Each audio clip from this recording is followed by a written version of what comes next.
Since AMD started ramping up with their ever-evolving Ryzen lineup, Intel has been pretty quiet. I mean, who can blame them? Intel has been stuck at 14 nanometers since Broadwell. On top of that, Skylake has been their go-to architecture for 6 years now. 6 years!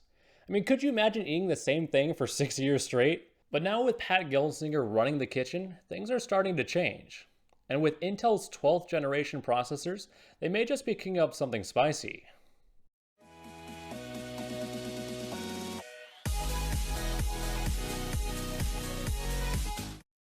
Right now, Intel is in a make or break moment, so they need to bring their A game to this next launch. Luckily, Intel seems to be up to the challenge, bringing a whole slew of new technologies to the table. I mean, we're talking about DDR5 memory, PCIe Gen 5, 10nm design, performance cores and efficiency cores.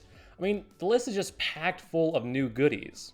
And let's start with some of the appetizers before we move into the main dish itself. DDR5's debut is not only a first for Intel, but for an industry as a whole. The biggest advantage from moving on from DDR4 has to be the memory speeds. With this new tech, DDR5 is able to scale up to 8.4 gigabits per second, a solid improvement over DDR4's max transfer rate being 3.2 gigabits per second. Heck, even at its floor, DDR5 can get a transfer rate of 4.8 gigabits per second, 50% more than the previous gen's top capabilities. To couple with this performance boost, there's a good gain in efficiency. DDR4 running at its top speeds typically draws 1.2 volts in power. In comparison, DDR5 brings down to 1.1 volts as their base performance. I know it doesn't seem like a lot, but remember, it still saves that much power even when performing 50% faster. And this isn't thanks to the power management being moved from the motherboard onto the RAM stick itself. This allows the memory to have a more granular control over its power delivery, also giving DDR5 the ability to burst performance for longer periods of time. I'd say a solid upgrade all around.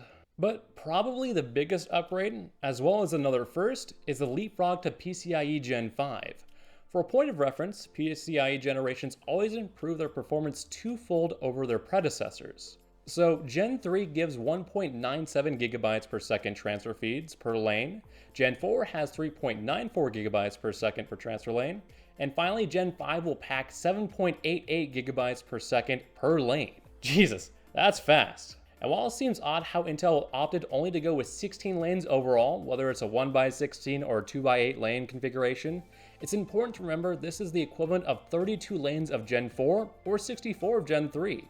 As for the next upgrade, while it's not an industry first, it's definitely a big deal for Intel. And that's the finally being able to move on from their dated 14nm architecture and finally transitioning over to their 10nm process. And while this is a welcome upgrade, bringing us better performance and efficiency, Intel, kind of like the rest of the industry in honesty, is making the marketing for this absolutely garbage. Instead of just saying that it's their 10nm enhanced superfin design, Intel has opted to call it Intel 7. Why? Well, because it performs similar to 7nm. Honestly, I don't blame Intel directly since this is the way the market has been moving for some time now, and it's to advertise to people who are not as versed in tech.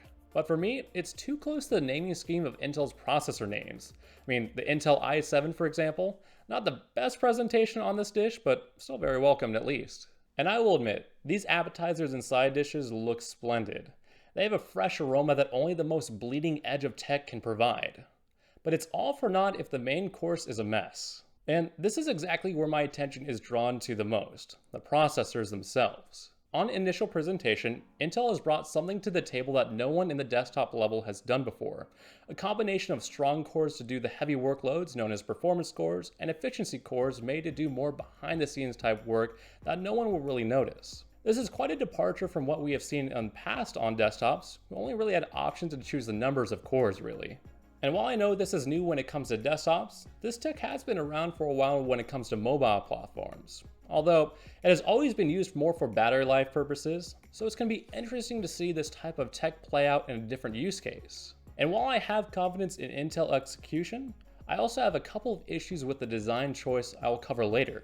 For now, why don't we look at Intel's performance numbers, which on paper seems very promising at first. They give us the 10th gen series as a foundation for the in-house comparisons. The 11,000 series is a solid jump with 12%, and the 12,000 series P cores boost up 28%. or 14% in comparison to the 11th gen cores. Still solid improvements, but that's not the part that intrigues me since it's just standard generational improvements. What caught my interest is the efficiency core's performance, which is set to be on par with a 10,000 series core. And you get 8 of those efficiency cores. The crazy part is how the cores are doing this with only one thread when compared to every other core on this list having hyper-threading. That is extremely promising and could make for a dish that is diverse in its palette. And what could be the icing on this is the E-cores take advantage of multitasking at a level not seen before on desktops. And that's where I draw my first concern. Intel has to be on their game when it comes to delegating different tasks to different cores. As you can imagine, a worst case could have demanding foreground programs tasked to the weaker cores, or even set programs being bounced back and forth between given efficiency cores and performance cores, making for a weird spike and dip in performance, and possibly an overall worse experience than previously mentioned scenario. Intel does claim to have an answer for this dilemma named Thread Director.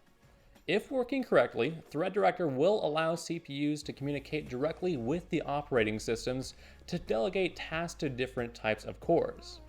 And while I can see this going off without a hitch, it's just one of those things that keeps bothering me at the back of my head, especially with how certain new operating systems have been having issues when scheduling to certain CPUs.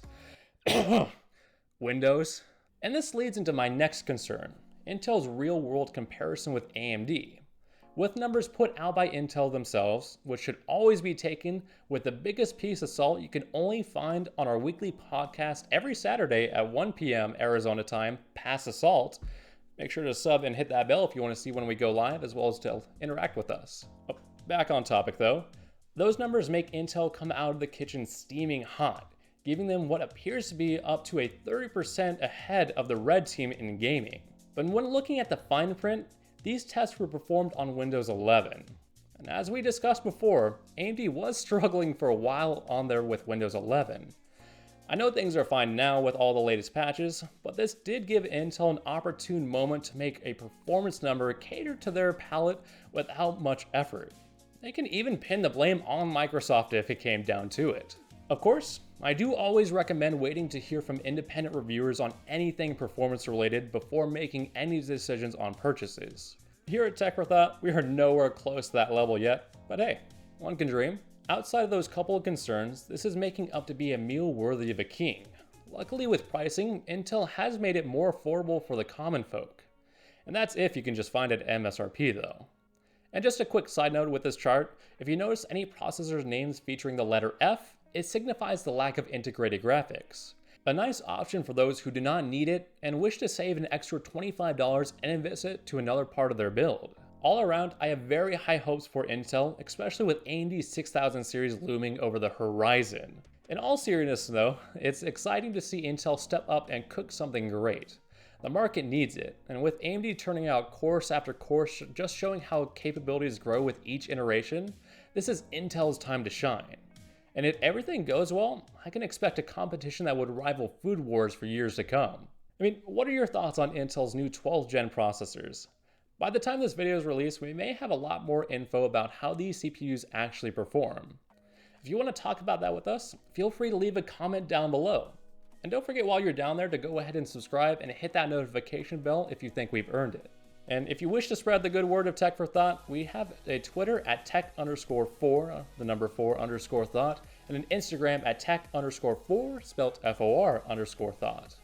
I do thank you so much for watching, and I'll see you next time.